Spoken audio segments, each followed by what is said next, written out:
Més coses, la Generalitat multiplicarà per 6 el pressupost destinat a la prevenció d'incendis forestals els pròxims 3 anys. L'objectiu és preparar els boscos de Catalunya per fer front a l'emergència climàtica que els fa més vulnerables al foc.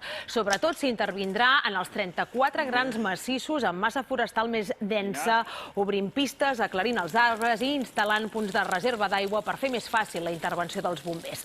En total s'hi invertiran 72 milions d'euros per lluitar sobretot contra els incendis considerats de 6a generació.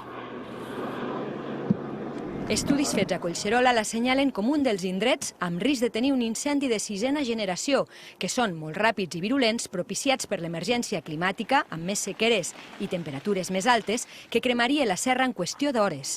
Això es dona en altres indrets de Catalunya, però Collserola està situada enmig de la zona més poblada. Llavors fa que en cas d'incendi forestal la demanda de recursos en aquest sector sigui molt important. I tindre un incendi allí, com vam tindre, per exemple, el dia 13 de juliol a Castellví de Rosanes, implicava portar molts recursos de Catalunya cap a aquest sector i recursos que no tens per defensar altres sectors sensibles que aquell mateix dia teníem.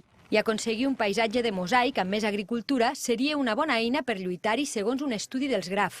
A Can Domènec fa moltes generacions que s'hi dediquen. L'activitat l'han de compaginar amb els cavalls, mentre han anat veient com molts altres pagesos havien de plegar. Ara tota la superfície aquesta abandonada s'està mirant la manera que es pot recuperar. Arran d'això hem fundat una associació que es diu Collserola Pagesa. I és que la preocupació ha crescut tant que les associacions també. I avui reben la visita de Collserola Paisatge Viu, que agrupa veïns i professionals especialitzats que intentaran ajudar-los en un projecte per netejar el sotabosc amb ramats.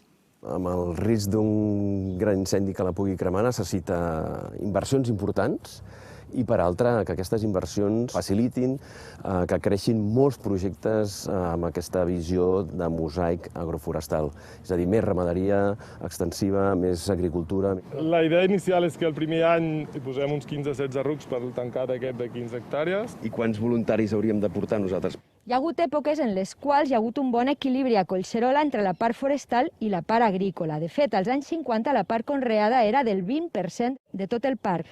Ara mateix aquest percentatge és només de l'1,6%. Cori Calero López, TV3, El Papiol.